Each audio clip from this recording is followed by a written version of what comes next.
Hello, and you are all very welcome to the Social Media News Show, your monthly update of what's been happening in the world of the social networks. As always, we're joined by Andy Lambert of Content Cal, who actually does all the hard work. Hi, Andy. Hey Joanne, how you doing? I'm really good. I moved over the weekend, so my background is a little bit naked, I would describe it as. I'm just amazed that you're cracking on and still working. To be honest, I know Well, how one hard everything else is. So listen, what has been happening in the world of social media?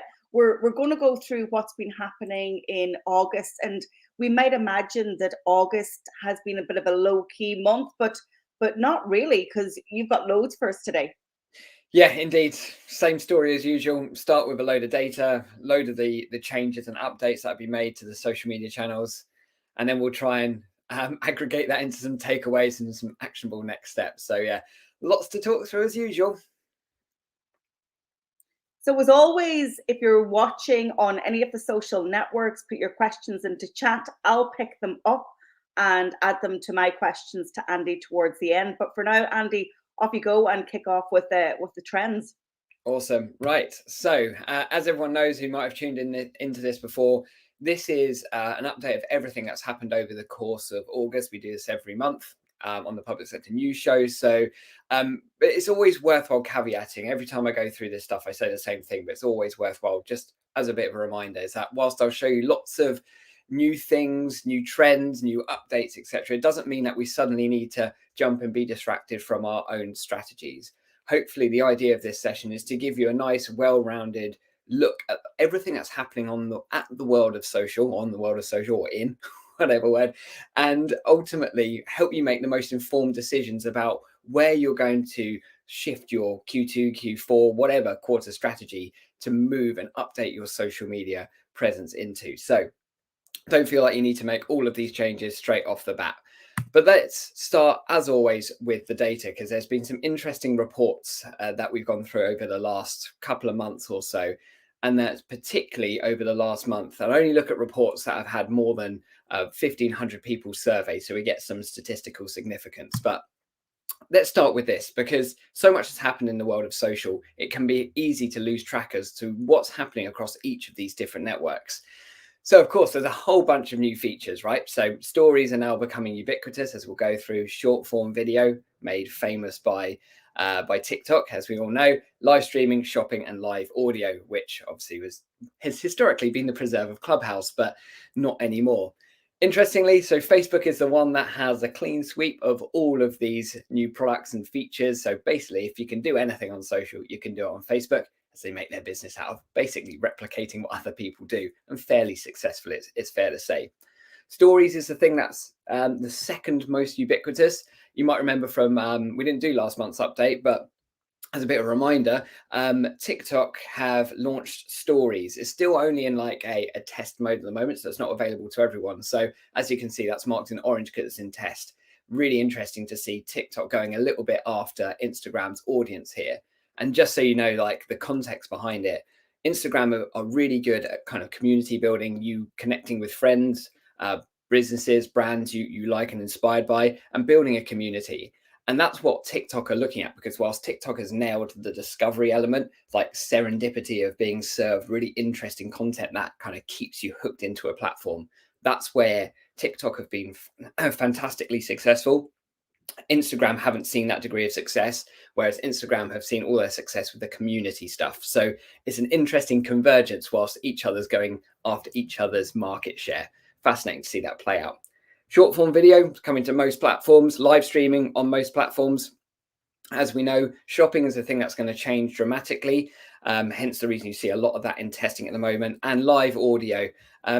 I'm seeing less interest from the networks to really go into. We know that Facebook went live with audio rooms. We know LinkedIn are testing it, although it's gone a bit quiet, and Facebook and Twitter have done audio spaces, which seems to be going quite well. The rest of the networks have stayed quite quiet on it. So, the whole big, massive furore that we saw around live audio seems to have calmed down somewhat. We'll talk about Clubhouse data later, however. So in August as well, HubSpot did a survey of 1,500 marketers. The predominant channels that they use, as you can see, social media winning out, followed by website, email, content marketing, and SEO. The only thing really to take away from this is that, it's great to see social media being, number one. Clearly, the reasons for that are budgetary, because it's probably the most cost-effective channel you can use to get the biggest amount of reach. The thing that I look at, however, is like content marketing and SEO is quite low down, which really isn't quite in line with data that we looked at in July, which is the primary channels for online brand research. So where do people go when they're researching things? Search engines still reign supreme. Social networks is gathering pace, and every time we look at this data every quarter, we see social networks gaining a bigger share. But what we can see is a bit of a disconnect between marketers' strategies here. Like social media is good to see the focus on it, but broader content marketing, so long form content, website optimization, and SEO optimization is probably a little bit lower down the main tactics than we'd like to see it, and it's not quite in line with how consumers are searching and researching products right now. Hubspot survey of 1,500 marketers, same thing again. What social media platforms does your company use? It's quite interesting. I'm going to show you two charts on this because you can see another disconnect in where people drive ROI from.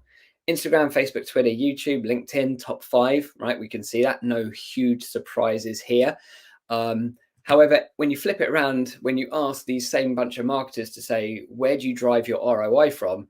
Tells a bit of a different story, where we see Facebook being the predominant driver and quite a significant higher drive of ROI versus Instagram. Then LinkedIn jumps from 5th place to 3rd place, and YouTube and Twitter invert on themselves as well. So you can see a bit of a disconnect as to where people are focusing a lot of time versus where people are driving ROI from. Of course, like any bit of data, you do need to be a little bit inquisitive of this to go, what do we term as ROI? Would you term community building as ROI, which might be where lots of people are building their communities on Instagram, for example. But once again, as we'd see with so many reports, in a kind of similar fashion, where Facebook still, despite the fact of lots of people declaring it to be dead or diminishing in reach, etc., still drives fantastic ROI for marketers. Now, this is data I really like to dive into because it really helps us inform our strategies. So this is some of the latest data about platform overlaps, which basically means, in this example, this is Instagram. So if you have an Instagram first strategy, as most marketers do, as the previous data has told us, it pays to have a multi-channel strategy, because clearly, as we all know, most of the users that exist on social media platforms also frequent other platforms too. So I know we often say in the world of social media strategy, like, go where your audience is. But like, the predominant fact is that very rarely will you ever find a subset of an audience directly only on one platform. As you can see in that tiny little dot that I'm hovering my mouse over, unique to Instagram platform is only 0.1%. So a statistically insignificant number of people are unique to a platform. So a multi-channel strategy makes a great deal of sense. So the way to interpret this chart is that if you've got an Instagram first strategy, obviously it's 100%, 84% are also using Facebook, 54% on Twitter. So it makes sense to kind of prioritize your focus on these platforms accordingly. Same with LinkedIn. If LinkedIn is your main home for your brand, and it always makes sense to have a kind of main predominant presence. And I think most teams and individuals will orientate to having like one major flagship social platform which gets more love than the rest of them. And I think that's a good strategy in my view. But if you're focused predominantly on LinkedIn, that's where your audience is. Don't disregard Facebook, Instagram, or Twitter. And that actually that helps you think in a completely different way, because typically most of the strategies that I'm typically looking at and have been over the last 5 or 6 years, typically we go, right, if LinkedIn is our main platform, we only focus on Twitter as the only other platform. But in fact, it's actually the third biggest behind Facebook and then Instagram. So yeah, makes sense to broaden our horizons here. Same with Twitter, similar story as well. I'll share these slides as well, so we don't need to talk through each of them. Facebook versus Instagram organic performance. Clear to see from the data that we've shown already in the first kind of 10 minutes of this is that Instagram and Facebook pretty much lead out for most marketers' strategies in terms of the social media networks that they focus on. What's happening about organic engagement? So when we say engagement, we're talking about likes, shares, comments, interactions, saves, basically anyone taking an action on a post. And what we can see, been over the last year and a bit, we've seen a bit of an intersection and a really big deviation between Facebook and Instagram's organic performance.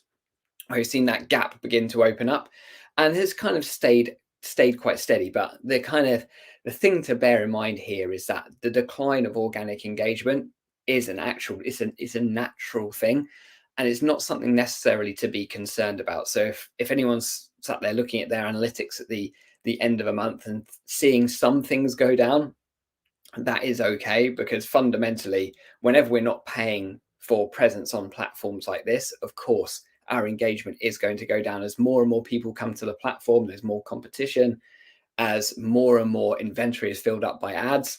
Naturally, that's the thing that makes all these platforms money. And of course, as new features get rolled out, whether it's like Facebook audio rooms or whether it is things like Instagram Reels, for an example, that once again creates more competition in a feed. So it's natural to see a drop in engagement.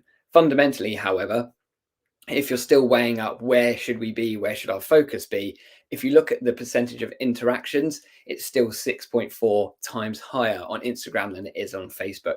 So if interaction is a key part of your strategy and you want to really drive that engagement, build the community, then clearly Instagram would be a more preferred choice over Facebook for that particular instance. But it's not just organic performance that has been a bit impacted here over the last month. Of course, we're looking at a degree of seasonality here as well, as I'm sure many have seen it within their own organizations that they work for. Seasonality, August time, naturally will affect things. And of course, what we're seeing in the world of social is a bit of normalization post crazy peaks, for obvious reasons over the last 18 months. So we're seeing a similar reach decline on paid as well. So once again, I'm showing this to be realistic, because we always show like massive charts and everything going off the scale. But it's good to be realistic and go, actually, from a global perspective, we look broadly, reach is diminishing across both organic engagements are diminishing, reach is diminishing a little bit. Nothing to be concerned about. But fundamentally, it's a bit of a correction that's going on in terms of the market that we're operating in. Now, I'm going to go through this quite quickly because I found this data. It's called like the Open Instagram Data Project. Utterly brilliant. So it is free to access, and basically you can look at some benchmarks for organic performance across a range of different accounts, whether it's 1 to 5,000 followers or 5 to 10,000 followers, whatever is the closest to your account level. You can look at benchmarks related to that. Those benchmarks are driven from 40,000 people's accounts, predominantly in the UK and US. And all of those people that own those accounts have put in their organic performance benchmarks, which has created an incredibly rich data set. Now, I always like benchmarks because it helps us understand in the world of social what good looks like. Because if we're interpreting our own numbers in our own organizations, we'll look at that and cross-reference it to the previous month and go, is that good or not? But actually, it's really useful to look at a broader perspective and go, what does good look like outside of my organization? So it helps you understand, it might make you feel better about yourselves because, you're doing better than the average. Or it might make you think, actually, you know what? I don't get anywhere near that level of reach. That should be a focus of mine to improve. So I'm going to fly through some of these, because these percentages won't make too much sense without the context of looking at your own data, but it has things related to follower growth rate, engagement rate, which is obviously, as we know, is an important one, shows trends upwards and down over the last period of time. Reach rate, I always think reach rate is a really good one to look at, which is the percentage of your overall followers that you're actually reaching. So if you had 10,000 followers and you're only reaching 4,100, that would be your 41% reach rate. Average reach per post.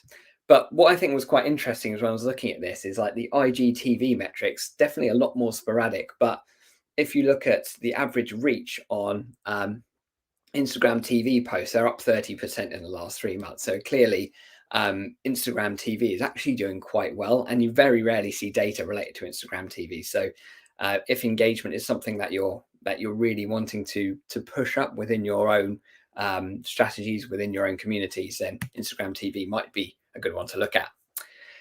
On to TikTok, final bit of usage data before we go into the trends and changes. Top 10 countries ranked by TikTok user growth. And it's very rare that you'll see the United Kingdom anywhere near the top of any chart of any kind. So here we go, 36%. Huge growth over the last year as far as the UK goes when it comes to TikTok usage, outpacing even the US here, which on the chart. So TikTok is just continuing unabated. Yes, there's been some correction in terms of like the monthly growth in downloads has stalled somewhat, as we can see in this chart. So you see a huge spike in March 20 and it kind of dropping off. But this is net new downloads every single month. So of course, you're not going to just go up and up and up. But fundamentally, the message here is that even on TikTok's kind of post its correction, now it's kind of leveled out a little bit. If you follow my mouse here, fundamentally, it's still double its closest app rival, which is Instagram. So it just goes to show TikTok's growth is just insane at the moment. And for me, I don't like to give too much advice because I like everyone to interpret the data off the back of this and make decisions for themselves. TikTok is becoming far too compelling data-wise for it to be ignored now. And us personally, we've had a bit of a sit back and wait kind of perspective on the matter, but now we're building our own TikTok strategy now. So we're jumping in with both feet now too. So as I said, data is too compelling to ignore. But what's new? So there's the data. That's the scene setting. As I said, quite a lot of reports came out in the last month. So sorry for bombarding you with so many numbers, but hopefully it's interesting. So update on Facebook. Reels is coming to Facebook. Very interesting move. Clearly, Reels is a big bet for Instagram because it's the way they're going to steal some of this incredible momentum that TikTok has built up. So as I said right at the start, what Instagram are trying to orientate towards is to be a video first entertainment app. That's what they came out and said last month, is that, we're not a photo sharing app anymore. We're a video first entertainment app. So, but in order for Instagram to do that, they're calling on the might of Facebook to help push Reels, which, reading between the lines tells me that Reels hasn't quite taken off in the way that they thought or might have hoped that it would have. But now you can now share Reels that have been created on Instagram to Facebook, which is great in terms of taking content and cross-pollinating across platforms. We spoke about earlier about the importance of a multi-platform approach. But also now on Facebook, you can create Reels directly on Facebook and post them to Facebook and Instagram. Once again, multi-channel strategy coming to the fore. Facebook is becoming a metaverse. We probably don't have enough time to cover this. This is in Mark Zuckerberg's earnings call, which had some disgustingly big numbers in it. This was last month. But outside of the grand plan to become a metaverse, which, to be honest, being a little bit negative on it myself makes you think of like some weird dystopian future. But outside of that, the more kind of positive news is that video accounts for about 50% of the time spent on Facebook. So as we saw actually a couple of months ago when we were showing some data pertaining to live streaming, Facebook live streams is the content format that's responsible for the majority of engagement that happens on Facebook. So that absolutely backs that out. So video on Facebook seems to be going very, very well. And for Instagram, Reels is the strongest contributor of engagement growth. So I don't know any numbers behind that, but clearly there are some good signs coming through. So definitely, they were some really interesting points to pick up, really. The importance of Reels and how important it's going to be for the future of Instagram, as a result, how important it's going to be for our own strategies. And I think for us, if Instagram is like your predominant channel, it's definitely, Reels needs to be a consideration, because as you can see very quickly, Instagram are orientating the direction of their app away from the feed into prioritizing the discovery of new Reels content. So it's definitely something to bear in mind for our strategies. Like I said at the start, don't need to change anything now, but we do need to think about that moving forward. This is a good one, nice simple one. Facebook launched campaign ideas generator. So if you just Google this, if you're interested in finding out more, it's a free tool. Basically, you can just select, I have a, like in this case, consumer goods business, and I would like campaign suggestions for a particular time of year. So, I mean, it's not groundbreaking, but it's nice to get us out of a bit of a creative rut. So it will show us like suggestions of campaigns to run, some copy to use, a creative to use. So anything that can help inspiration, because that's one of the hardest things in the world of social, is just like relentless need to be creative. So anything that can help, I'm into. So onto Instagram, swipe up links will be no more. So on stories, swipe up links were only available to those with over 10,000 followers. This is still going to be the case, but it's now been replaced by link stickers. However, the view is that it's going to not be just available to 10 people with over 10,000 followers going forward. Don't know when that's going to happen. Can't happen soon enough in my view, but ultimately this is a big step into getting to that point where people can start adding links to stuff within their stories, which will be a significant move for all of our strategies, as we know. Talking of Instagram Reels as well, as we have been quite a lot, they now last 60 seconds. So a bit of history lesson on TikTok. They started with 15 seconds, then 30, then 60. And as soon as TikTok went to 60-second Reels, growth exploded, because the need to be creative diminishes with the longer time that you have. So clearly, 60 seconds doubles our opportunity to create content and get things across, which is really important. Incidentally, TikTok are now up to 3 minutes, and TikTok are now currently, I only saw this news over the weekend, they're now testing 5 minutes. So you're going to start to see, actually, short form video is going to converge onto long form in very, very soon. So it's going to be interesting to see where that kind of cutoff lies, where people are kind of consuming and scrolling through 15, 20-second, 30-second videos. Now suddenly going into 5-minute videos is quite a different viewing experience. So I'm going to be very interested to see how this all plays out. But either way, we've got more creativity and more options to utilize these platforms.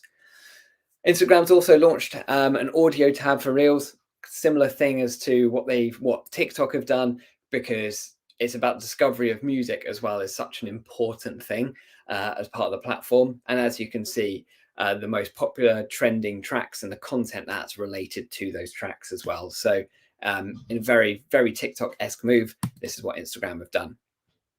They've also put sponsored listings in the shop tab. We won't speak too much about e-commerce today, but fundamentally Instagram has, it was late last year where they changed one of the primary navigations into being this shop tab, which I'm hovering over here. And now we can have sponsored listings within it if we want to list any products in a marketplace.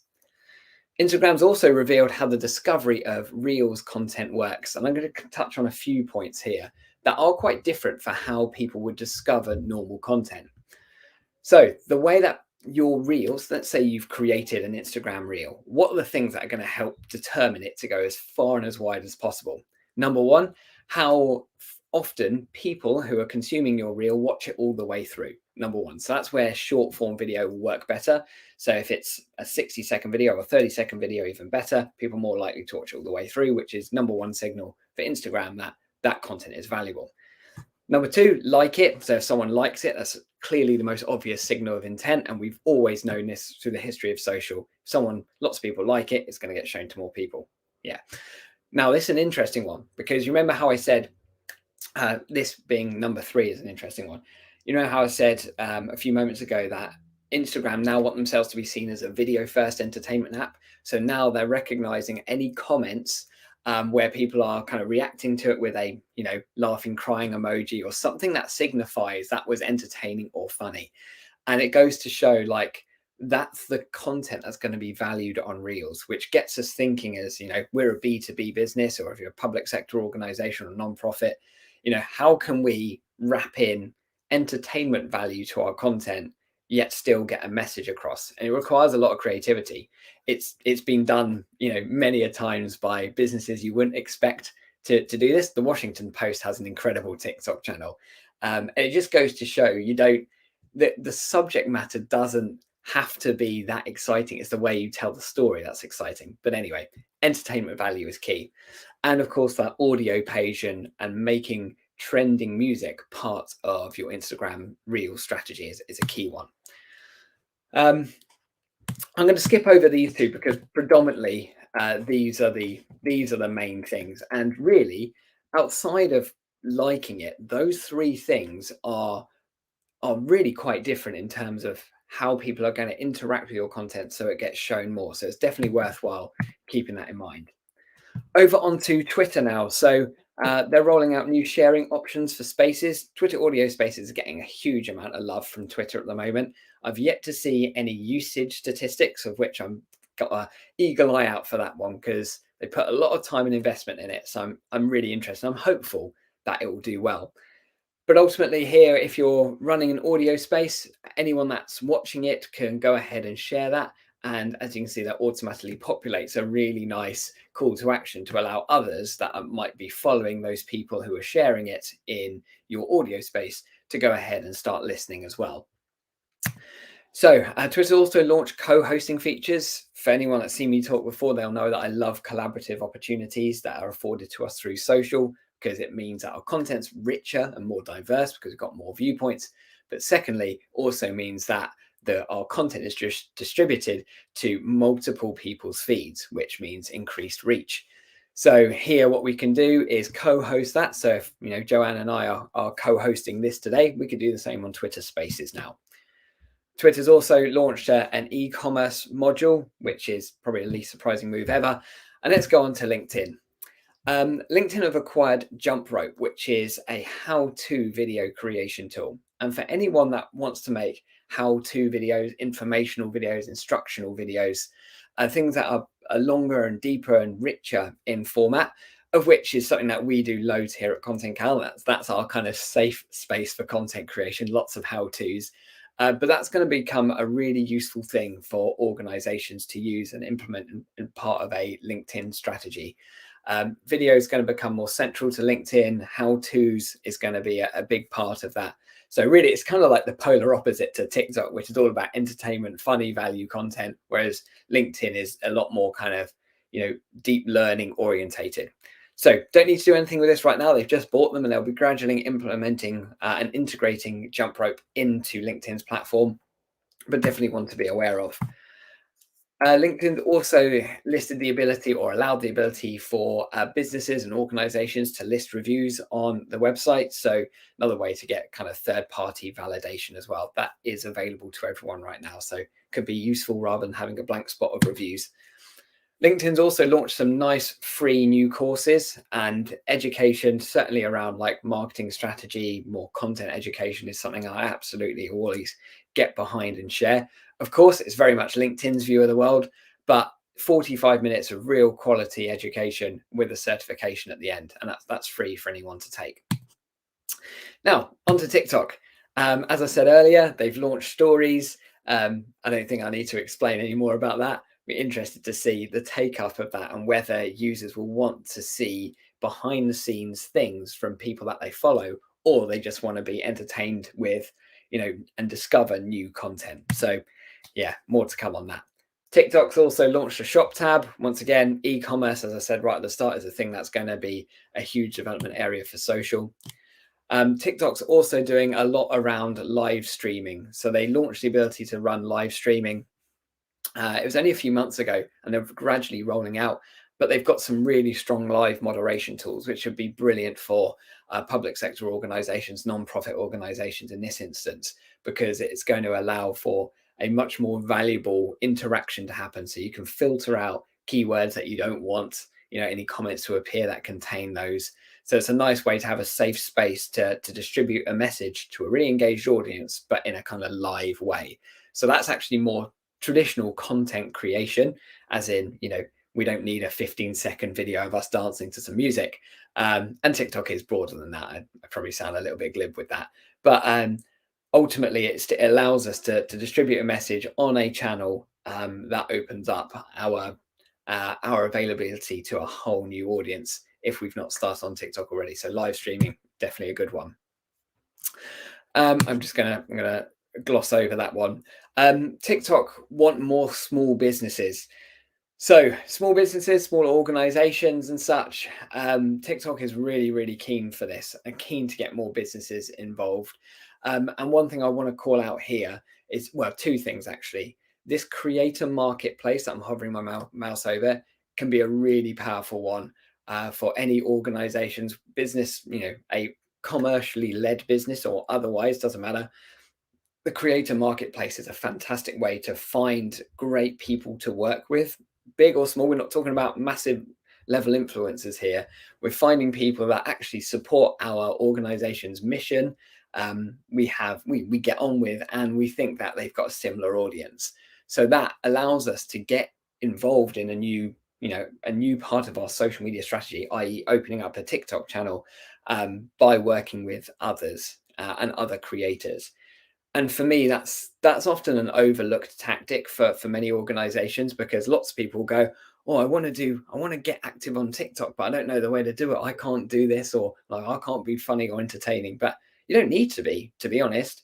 You could work with others that already have that audience. If you've got a similar mission and vision, etc., and they've got the right audience, work with others. And that is no better way to start a channel than by working with others. And I know lots of other businesses that have taken that approach. So maybe that's food for thought.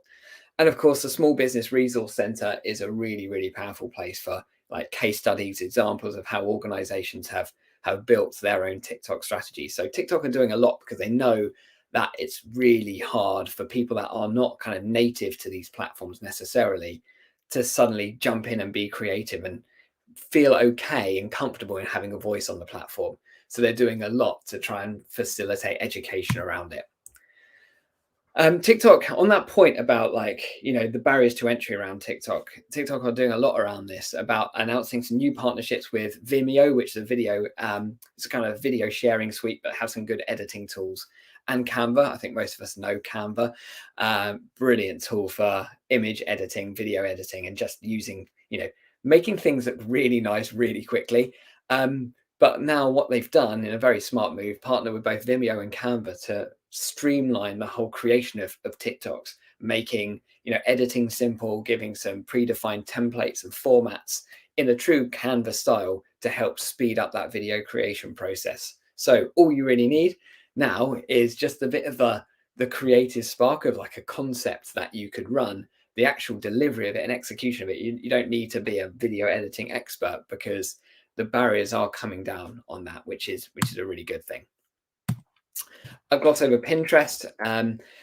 I'll gloss over another e-commerce thing, because we spend a lot of time talking about e-commerce. They also have lost 24 million users. So for anyone that have been joining these sessions for the last year or so, will know that I speak a lot about Pinterest and Pinterest meteoric growth over the last 18 months. As we said right at the start of this session, we're seeing some degree of correction on this. Lost 24 million users in the last quarter. There's no really concerning undercurrent of this. It's more that we're seeing a normalization of social media numbers.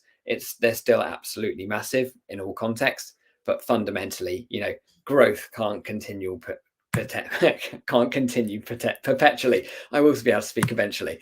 YouTube, this is an important one for all organizations. This one, YouTube launches automated video chapters. Now, this might not be new news to people if you were watching over the beginning of this year, because they launched this and they now automate the chapters between, if you've uploaded a kind of longer form video, chapters will get automated. But the important thing is here, as you can see through this, what we've highlighted here, is like when we're looking for something, we're searching something on YouTube, it's now going to flag up the particular chapter that contains that information, and it's done in an automated way. So incredibly smart. But what that means for us and the responsibilities of us who are creating content on YouTube, and just as an aside, I'm hugely buoyant about YouTube's future and potential. 2.2 million monthly active users has huge benefit for SEO and the discovery of our content, not just from a social perspective, but from a search perspective as well. But these kind of chapters now, our responsibility is like, if YouTube are helping us automate those and creating a load of chapters, but in our content, we just need to make sure that they're worded correctly and they are reflected correctly. Because if we're doing that, then we optimize the chances of our videos being discovered organically based on those kind of key terms that people are looking for. So really nice update to this rather. YouTube released Shorts, which they've been working on for a while, which is their competitors to TikTok, and they launched it fully last month. But YouTube really know how to make things work, and the way they make things work is by putting up a load of cash. And the reason this is important and why they're paying up to $10,000 for some content on Shorts is that they know that this is a war for talent, in the same way that Netflix will sign people over Amazon or whatever because it's a platform orientated war.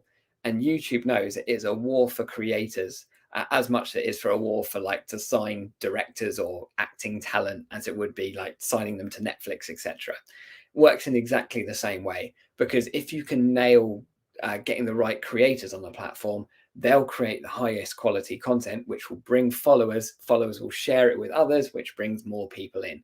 So fundamentally, it might seem like a significant amount of money, but it pays absolute dividends. And when a platform's building like this and investing so heavily up front, you know that it's going to be a significant one. So it's definitely one to keep an eye out for. But ultimately, same functions exist on YouTube Shorts, or same principle, I should say. Functions are different, but the same principle exists on YouTube Shorts as it does on TikTok. Short form, entertainment value content. That is really all about serendipitous discovery of new content and new things. Snapchat. This is a really useful thing. Even if Snapchat is not your thing, this is so important for our keyword research. In the same way, like Pinterest trends.pinterest.com is such a useful thing to look at what's emerging. What are people searching for? What are people pinning? Because it helps us look outside of our own market and look at what is happening in the broader market, what's hot right now, etc. Snapchat trends is exactly the same thing. And the reason that this is super powerful as well is that, of course, we can look at it by location, but the Snapchat demographic skews. It's the only platform that really skews very heavily into like the 14 to 21 age bracket. So if we're looking for a younger demographic, what's appealing, how can we be relevant? Snapchat trends is a really good place to start. So I love that from a research perspective.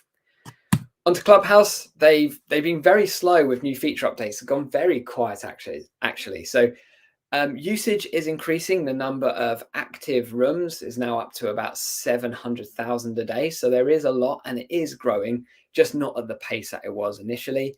They've changed some new they provide a bit more structure around the roles that people can run in a Clubhouse room. So it creates a lot more structure in terms of how people will organize and deliver these rooms. For me, if you don't have an active Clubhouse presence already, if you do already, fantastic, keep it up. If you haven't started going to Clubhouse, I wouldn't be feeling any fear of missing out, put it that way. And there we have made it. Wow, probably record time, 40 minutes. Who'd have thunk it? So what do we take from all of this? Because that is a lot of information that's come your way, but fundamentally there's some themes here. So social performance metrics are shifting, but strategies are not following suit. For example, we can see that by the high investment of Instagram, but we can see most people driving the highest value of ROI through Facebook. We can also see some drop off in terms of engagement. So if engagement and building the community, we can see a big gap appearing between Facebook and Instagram. If you remember, Instagram 6.4% higher, the engagement you'll get on Instagram versus Facebook. And of course, all of the data pertaining to TikTok's growth, and yet we don't see that included in anyone's strategies across the board. It seems to be the exception, not the norm. That will probably need to change at some point. As we said, the second point then, which follows on from that, TikTok's growth continues unabated. Yes, we've seen correction across all of the core metrics, as we've been seeing quite a lot of slightly downward trending charts as the world gets back to some semblance of normality. I use that very carefully. So we're seeing a correction in usage trends. As a kind of word to the future, expect to see continual downward trends in Instagram feed performance in the wake of Reels. We saw this right at the start of this session. We're seeing a lot of kind of slightly downward trends in terms of reach, engagement, etc. That doesn't mean like this is not disastrous for our strategies. Social still gives us an incredible reach, but we just need to be cognizant that we do need to keep our strategies fresh, and be really mindful about the new features that the platforms are bringing in, because when they bring in new features like Reels, they will prioritize those features, and you can really start to see that coming to the fore. The thing I've said a couple of times, I'm going to say it one more time, that Instagram are seeing themselves as a video first entertainment app. So if your content if you're not doing video content, you're not thinking about video content, that's probably something to just start thinking about. And entertainment value content. Clearly, we're gonna need to think about that as part of our strategies. So they are the kind of main takeaways from this, as well as all of the, the feature updates that have changed. But lots going on, lots to keep us on our toes as per usual. But yeah, back to you in the studio, Joanne. Thanks a million, Andy. And wow, no wonder people get overwhelmed with social media, right? There is so much happening. And I think, it's more competitive now with the entrance of TikTok to the market and their aggressiveness, but also their performance and their success to date. I think, the Facebook empire that brings in Instagram is certainly putting them under pressure. I mean, there's so much to absorb there. We have some questions. Let's get them up. First of all, Grania says she loves these updates. She tunes into them. So thank you, Grania. Thank you, Grania. Hannah says, brilliant insights when it comes to LinkedIn. Would you agree that for B2B, it would be just as important to look at omni-channel and look at Instagram and Facebook and not just Twitter? I think that was one of the pieces of data that surfaced today, is that if you have an Insta first or a LinkedIn first strategy, you certainly need to back it up with other channels, because people aren't social media agnostic, are they? They're really tripping over different channels. 100%. Yeah, it's always my bugbear when B2B businesses particularly go, oh yeah, we're only on LinkedIn and Twitter, the other platforms aren't business focused. We're selling to people, and now more than ever, it's businesses are becoming more and more human. Community it's less about us and them, it's us together. So fundamentally, it makes zero sense just to say, all right, well, this platform, people will be more speaking to businesses, etc. We're speaking to our community. Yes, the content does differ on different platforms. There is absolutely that consideration as well. And not all pieces of content is suitable for all platforms, but that's a whole other conversation. But fundamentally, your point is absolutely bang on. You do need to be considering much broader, thinking omni-channel when you're building any strategy, whether it's non-profit, public sector, B2B, B2C, etc. It's all the same advice I'd give to any organization, irrespective of focus. Yeah, and I want to call out the public sector marketing pros that I work with, because LinkedIn and Twitter are their comfort zone. Instagram, Facebook, and now TikTok are places where they are nervous to go. They have been on Facebook for years, but more broadcasting, I would say, than engaging. But looking at Instagram, ramping up the Reels strategy, and then looking ahead to TikTok. And like you, I've been watching and learning TikTok, but I think we are in agreement that it's time to jump in. They are being so aggressive in the market. And I even had a call with them last week. I think they're really touching base with a lot of business owners and saying, hey, we want creators, we want people to educate. This is what our community is looking for. Is it time for public sector to get off the fence and to make a move into Reels and TikToks all in? Yeah, I mean, it's easy for me to say yes, absolutely, but I appreciate, there's a lot of consideration in this, and as I said, there are other ways to enter it rather than starting to panic to go, oh right, do I need to be the face? Who am I going to put on camera? What's gonna happen? Yeah, but I mean, outside of the execution of it, because there's no two ways about it. It is absolutely out of many people's comfort zone, and the way social is orientating towards will continually push us outside of our comfort zone. And even for people like you and I who live and breathe in this every single day, absolutely, I still feel overwhelmed and uncomfortable with it sometimes, because the pace of change is relentless. But that's also an equally exciting opportunity as well.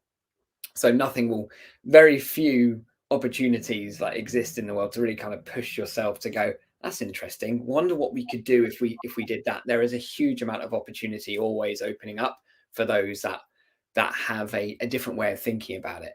So there is an incredible amount of opportunity that exists on places like Reels and TikTok. It doesn't always have to be about creating the content yourself. As I said, finding others. You could spend the next 3 months or so just researching, just following people. What are other people doing?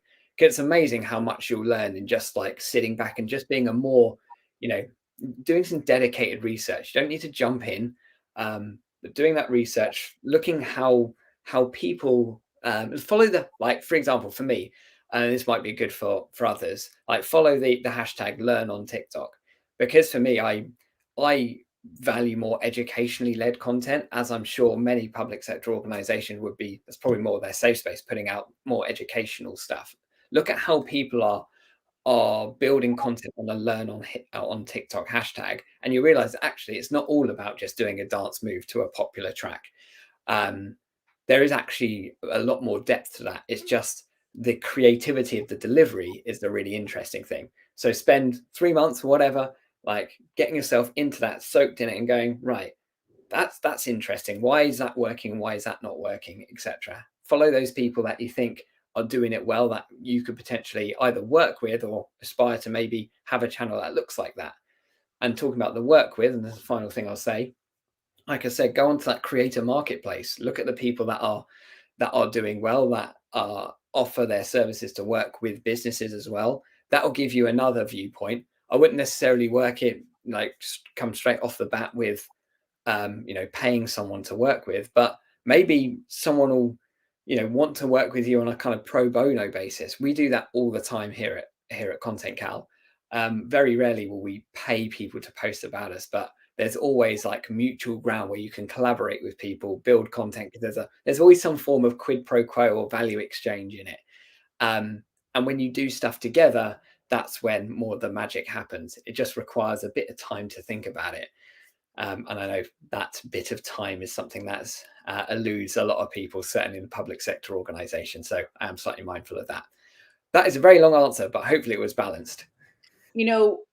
Big takeaway for me was actually in your wrap up, and you talk about the creator effect. And I know a number of years ago when I was working with the radio sector, getting them to digitize and to jump more into creating content online and not just on air, and also with public sector, I was really encouraging them to create a new role called social reporter, and having somebody who would be the reporter taking you behind the scenes.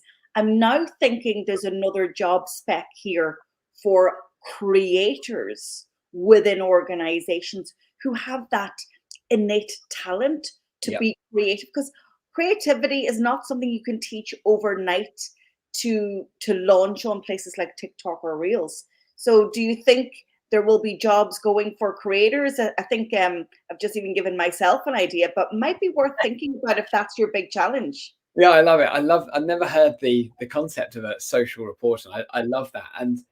And social creator just gets me thinking, there must be in so many organizations people that do this in their spare time, right? They spend their evening creating, like editing little TikToks, posting it to their friends, etc. And it's that the word you phrase is talent. It's like people can learn to do this, but definitely if organizations put a bit of a call to arms out to go, do we have anyone like that gets excited by creating reels, trying to or TikToks, whatever it might be, building short form video? Who gets excited by that? And then organizations harnessing those people, that fills me with excitement, because that's a huge amount of opportunity right there. I love that idea, Joanne. So, Andy, there's been so much to digest. We're going to get this video, your slides, and some of the commentary into our blog at publicsectormarketingpros.com. And also, you are coming to the summit this year. Indeed. You are opening day 2 at the Public Sector Digital Marketing Summit. And we do have short video messages from the social networks. And then you're going to come in and you're going to give us the state of play from a social media perspective as we look ahead to the end of 2021 and into 2022, because this is the last quarter, Andy, where people are planning their strategies, right? So first of all, thank you so much for coming on board. Delighted to have you guys as a sponsor. Just like you, I love collaborations. I think there's massive value in it. What can people expect from you? I would like to say more of the brilliant same that we do every month. Yeah, it's going to be a very challenging one for me to deliver because I've got 20 minutes and I want to condense, what's happened over the last 18 months and the trajectory of the future. So it's going to be a very high energy one. It'll be less on the tiny little updates, but more around the kind of macro trends, shifts and changes. Basically in 20 minutes, helping people go, right, if that's going that way, we need to start orientating our strategies for 2022 into this way. So it's about hopefully empowering you with as much contextual understanding and research as possible, doing a lot of heavy lifting for you rather than spending hours reading reports, so that you can come off the back of that with some clear takeaways and go, right, I think we're going to need to focus on that for 2022. Andy, this is gold. And you've just said it. Andy is going through all of the reports. He's going through all of the data so that you don't have to. As always, an absolute pleasure to have you on the Social Media News Show, doing all the hard work. How did I swing that one? Kudos to me. And we will see you at the summit on the 23rd of September, and then we'll be back as normal on the last Tuesday lunchtime for the Social Media News Show. Andy, a pleasure. You have a great day, right? You too. Speak to you soon. Bye-bye. Thanks. Bye-bye.